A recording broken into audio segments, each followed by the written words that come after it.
Gallardo, ¿sí? Bien. Es decir, ¿quién le invitó a Eugenia Gallardo? ¿Vos o yo? No, vos. Perfecto, no te quiero decir. Bueno, nada. Eugenia, ¿cómo estás? Buen día, Alberto. Buen día. ¿Cómo están? Bien.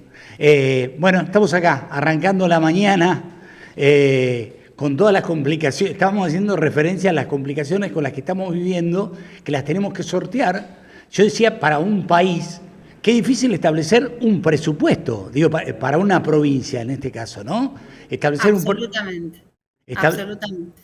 Establecer un presupuesto que de alguna manera te fije pautas de cara al futuro, teniendo en cuenta que en realidad tenemos incierto qué es lo que nos va a pasar mañana, ¿no? Digo, el gobierno nacional ofrece un montón de dudas, pero pese a eso, bueno, se ha hecho el presupuesto está en la Cámara y sé que va a ser un tema complejo, ¿no? En cuanto al debate, que ya es complejo de por sí. Complejo de por sí, porque indudablemente, déjame decir a mí esto, hago esta introducción. Se lo digo a algunos diputados a los que conozco y por los cuales sentía afecto, ¿sí? Ya no siendo más. Están promoviendo cuestiones que no tienen ningún sentido y están de alguna manera generando situaciones horribles frente a cosas que algunas no se pueden discutir, otras bien vale el debate. Ahora, ¿la idea cuál es? Tratar de frenar absolutamente todo lo que promueve el gobierno. Es decir, cuando estaban del otro lado y eran oficialismo, ¿sí? No estaban pidiendo gobernabilidad, no pedían que se le diera un mínimo de gobernabilidad al gobernador para que pudiera gobernar. No es un trabalengua, pero es eso lo que pedían. Y hoy estáis haciendo exactamente todo lo contrario. ¿Qué les pasó, muchachos? Es decir, ustedes se creen que se van a ir de la Cámara y nadie se va a acordar de lo que hicieron. Perdón, pero esta es una introducción y lo tenía que decir, Eugenia. Contame lo del presupuesto. Bueno, ahí te comento, Alberto, nosotros dimos tratamiento a la ley de presupuesto el miércoles pasado. Sí. Hicimos un par de reuniones previas al tratamiento en la Cámara. Este proyecto ya fue girado al Senado para que termine su proceso de sanción. Y el presupuesto, como decías vos, es una estimación de recursos, surge a partir de una estimación de recursos. Y respecto de esa estimación, digamos, para colaborar con tus dichos, creo que lo que sabemos es lo que no tenemos. Lo que sabemos es que ya no tenemos reservas, que la provincia quedó sin reservas. Lo que sabemos es que la provincia en 5 años consecutivos hizo una expresión en sus cuentas de inversión de haber caído en que los recursos eran menores que los gastos. Entonces eran ejecuciones deficitarias. Sabíamos que ese déficit lo iba pagando las reservas que tenía la provincia para maniobrar en épocas de crisis. Las reservas siempre son recursos que la provincia tuvo históricamente para poder hacer frente a momentos de crisis. Esas reservas ya la provincia no las tiene, las erogó o las gastó en gastos corrientes. Esos recursos deberían haber sido fondos extraordinarios para poder paliar situaciones extraordinarias también. Pero después de que perdió las elecciones, el gobierno anterior se dedicó a gastar lo que quedaba, porque antes ya lo había hecho para poder, buscando ganar las elecciones, hacer uso de esas reservas, lo hizo antes de ganar las elecciones, en sus campañas, y después de perderlas, lo hizo con toda la mala intención y la mala voluntad de querer que al gobierno que asuma le vaya mal. Entonces dejó a la provincia con escasos recursos, con una alta dependencia de los recursos nacionales y federales. Esto hace que el 80% de los recursos sean nacionales, de nuestros recursos actualmente, y lo que se proyecta también es eso. y muy pocos recursos provinciales. La escasez de recursos provinciales se debe a que la provincia nunca acompañó el crecimiento del sector privado, que es el sector privado el que contribuye, el que con sus impuestos mejora la recaudación de la provincia y hubiese posibilitado a que la provincia tenga mayor soberanía, ¿no? Sí. Mayor manejo de sus recursos propios. Bueno, no es la situación planteada, sobre todo en este presupuesto. En este presupuesto lo que se buscó es lograr el equilibrio entre recursos y gastos, por un lado, y lograr sincerar cómo explicamos a la población el origen de los recursos. Como te digo, nos encontramos con esta situación que vemos fehacientemente que tenemos una gran dependencia de los recursos del Estado Nacional. Y por otro lado, tenemos comprometidos el 50% de los gastos con el pago de sueldos. Es muy importante la dependencia que tienen nuestros gastos para el 2025 con los compromisos ya asumidos para el pago de sueldos. Esto es sueldos de la administración central, de la administración descentralizada, los pagos que la provincia tiene que hacer, por ejemplo, para sostener las escuelas privadas por el subsidio que la provincia hace para las escuelas privadas. Entonces, todo el concepto de personal es realmente muy impactante en nuestro presupuesto 2025. Solamente hay un 19% asociado a, un 11% asociado a gastos de inversión y obra pública. Y de ese 11%, una gran proporción lo ocupa en la gestión próxima y también en esta, las inversiones vinculadas a la vivienda, la construcción de vivienda. Sí. Son la construcción de jardines de tres. El objetivo de este gobierno es mejorar esta trayectoria educativa que actualmente es a partir de los 4 años con el nivel inicial, y el objetivo del gobernador es que se anticipe este trayecto del nivel inicial, incorporando la sala de 3 años, conociendo por especialistas de educación que un inicio desde la sala de 3 te mejora la calidad educativa de nuestra población. También invierte la provincia, está invirtiendo y vuelve a hacerlo el año que viene en salas, ¿cómo se llama? CDI, son Centros de Desarrollo Infantil. Sí. Espacios que la provincia está localizando en las zonas más vulnerables, en los barrios con menos alternativas, para que los papás de los bebés de 45 días a 2 años y medio tengan un lugar en donde poder dejar con un buen cuidado a sus hijos y también con una buena nutrición.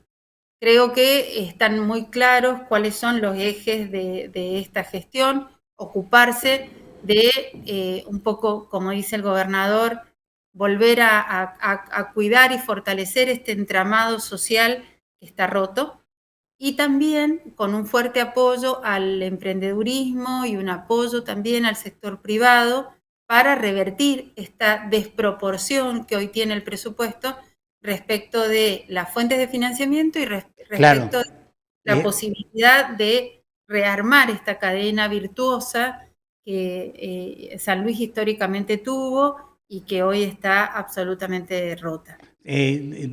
Infiero de todo esto que me decís,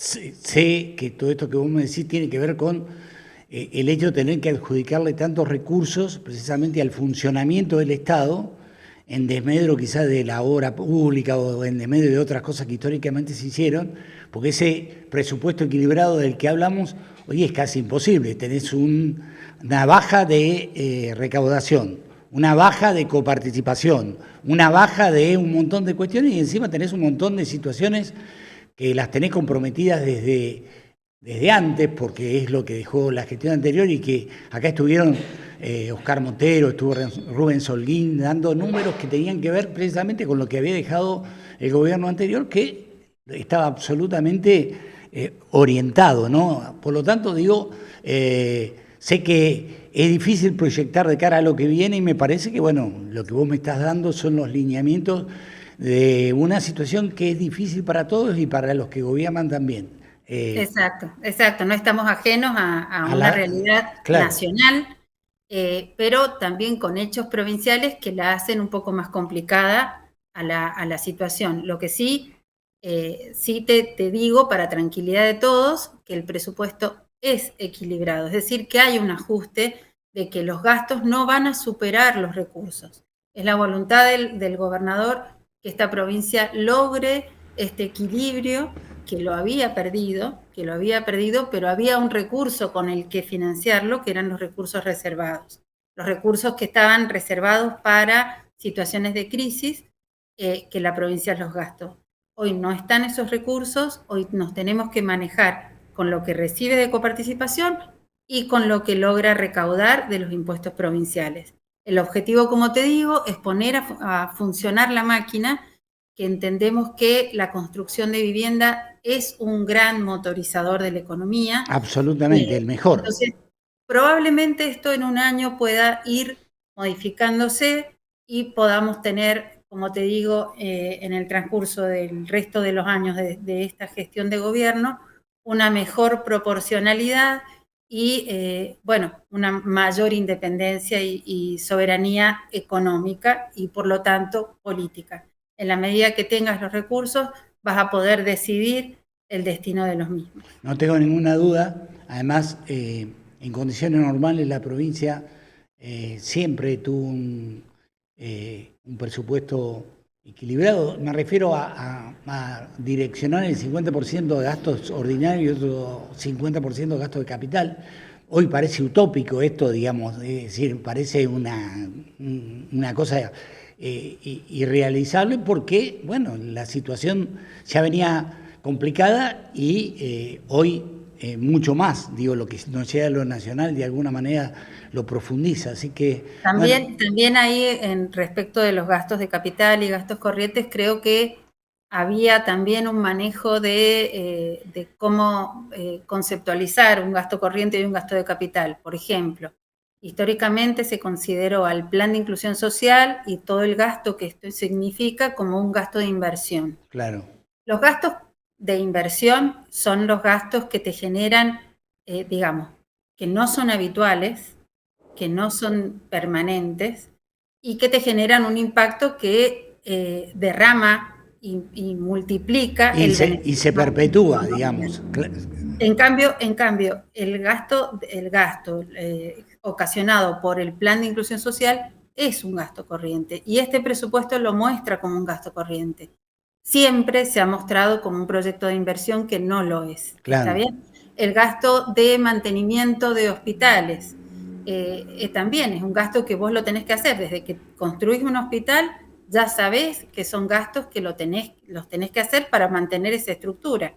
Se informaban como gastos de capital. Entonces, teníamos un presupuesto que no informaba normalmente sobre la realidad. Que no estaba ceñido a la realidad. Exactamente. Yo creo que con este presupuesto se logró transparentar situaciones en donde los gastos que son corrientes y que son permanentes por parte del Estado provincial son gastos corrientes.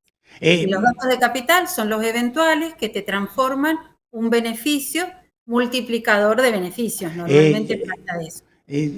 Además, se me ocurre decir esto, ¿no? Es decir, si los gastos reservados o los fondos reservados que existían, porque realmente existían porque se había cobrado un juicio de la Nación, era muchísimo dinero, y que estaban, bueno, obviamente ahí guardados, como históricamente tuvieron muchos, para absorber situaciones extrañas, como esta que estamos viviendo hoy, donde de repente se nos viene un tsunami de cosas. El tema es que el ex gobernador se dedicó a dilapidarlos con la única, ni para hacer clientelismo político, porque si lo hubiera utilizado, ¿me entendés?, para ganar la elección o para no sé qué, no, lo hizo únicamente para hacer daño. Lo que hoy no se quiera hacer cargo de la situación no significa que la situación no exista. ¿sí? Esto ocurrió, esto lo sabemos hoy, no sabíamos exactamente porque venían disfrazadas cómo son las cosas o cómo eran las cosas. Por lo tanto, me parece que Alberto Rodríguez Sá, el ex gobernador, en algún momento va a tener que explicar cuál fue la motivación que tuvo para hacer todo lo que hizo. Yo hoy la infiero, ¿sí? Pero vamos a darle un año más, un tiempo más para ver si realmente logra hacer catarsis con él mismo y sincerarse y darle a la sociedad de San Luis que no merecemos su versión de todo esto y por qué. Es decir, lo que pasó ya lo sabemos, no es necesario que nadie nos cuente nada, ¿sí? Está a la vista, ¿sí? Está a la vista. Le implosionó el gobierno a Poggi. Lo que sí digo es que estaría bueno.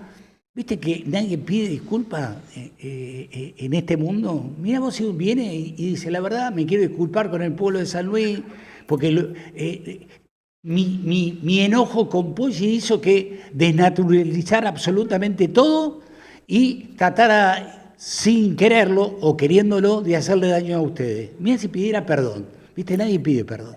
Creo que en definitiva el daño nos lo hizo a todos. El daño no se lo hizo a Poggi, nos lo hizo a todos. A todos, claro. Y la provincia y los ciudadanos y los habitantes de San Luis saben quién les hizo daño. Entonces, creo que está muy claro y que bueno, si no pide perdón, quien tiene que pedir perdón, creo que los ciudadanos tienen claro quién es el responsable de que estemos como estemos y que ya lo puso en su lugar también.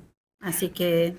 bueno, veremos cómo vamos administrando los recursos que nos quedan y cómo vamos generando mayor progreso con lo que tenemos. Eugenia, la última. El miércoles tienen sesión. ¿Hay algún tema importante, trascendente que se va a tratar? Tenemos para debatir, incluso esta tarde tenemos una reunión de comisión un poco anticipada, el régimen de blanqueo a nivel nacional.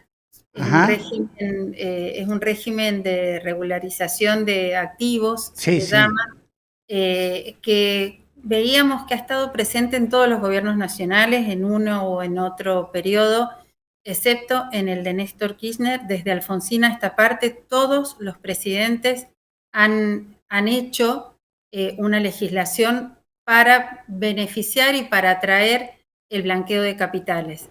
Nosotros sabemos que hay una tendencia a no ir por la economía formal, digamos. Hay una tendencia a la subfacturación, si vos lo querés ver. Sí. La diaria. Es decir, que existen siempre recursos que están guardados, que están en cajas de seguridad, ahorros de gente que, que no ha podido no ha podido blanquear su dinero, y este es un régimen que habilita a que se haga, a que se invierta. Y esto que también te digo de empezar a hacer circular ese dinero en la economía formal sin castigos. Entonces hay un régimen a nivel nacional con impuestos nacionales, y lo que se busca hacer desde la provincia es adherir al régimen nacional, también asociándolo a beneficios fiscales provinciales. Eugenia, te agradezco. Gracias por este ratito de charla. Gracias. Muchas gracias. Adiós. Hasta luego. Tenemos que establecer... Se nos puso loco el... Tenemos que establecer... Sí. Quizás es utópico esto que voy a decir, por lo tanto... tenemos un montón de mensajes que los vamos a ir leyendo. Bueno.